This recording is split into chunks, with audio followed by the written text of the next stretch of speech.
Love is a precious gift, which we receive from Jesus.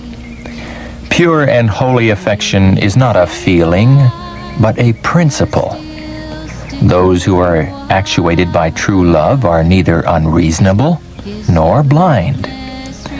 There is but little real, genuine, devoted, pure love.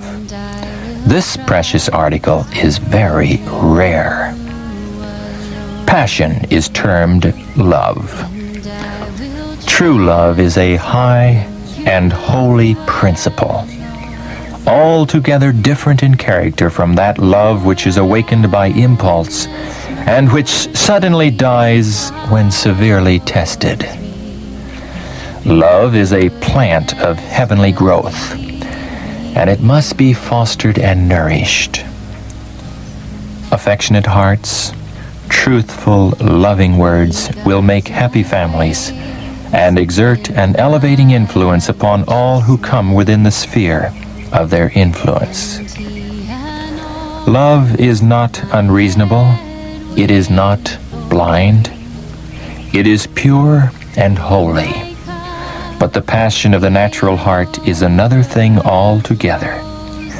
While pure love will take God into all its plans and will be in perfect harmony with the Spirit of God, passion will be headstrong, rash, unreasonable, defiant of all restraint, and will make the object of its choice an idol.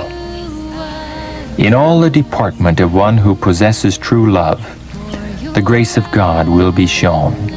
Modesty, simplicity, sincerity, morality, and religion will characterize every step toward an alliance in marriage.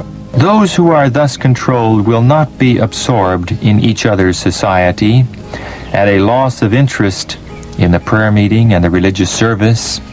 Their fervor for the truth will not die on account of the neglect of the opportunities and privileges that God has graciously given to them.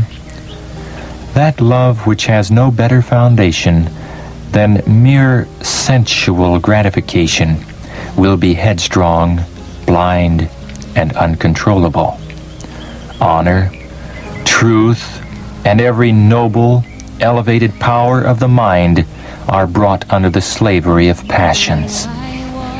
The man who is bound in the chains of this infatuation is too often deaf to the voice of reason and conscience. Neither argument nor entreaty can lead him to see the folly of his course. True love is not a strong, fiery, impetuous passion. On the contrary, it is calm and deep in its nature. It looks beyond mere externals and is attracted by qualities alone. It is wise and discriminating, and its devotion is real and abiding. Love, lifted out of the realm of passion and impulse, becomes spiritualized and is revealed in words and acts. A Christian must have a sanctified tenderness and love in which there is no impatience or fretfulness. The rude, harsh manners must be softened by the grace of Christ. Imagination, love-sick sentimentalism should be guarded against, as would be the leprosy. Very many of the young men and women in this age of the world are lacking in virtue. Therefore, great caution is needed. Those who have preserved a virtuous character, although they may lack in other desirable qualities, may be of real moral worth. There are persons who have for some time made a profession of religion who are, to all intents and purposes, without God and without a sensitive conscience. They are vain and trifling. Their conversation is of a low order.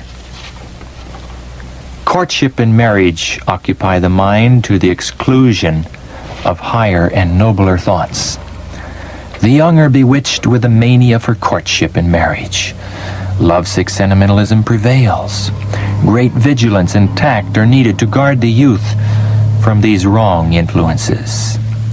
Daughters are not taught self-denial and self-control. They are petted, and their pride is fostered.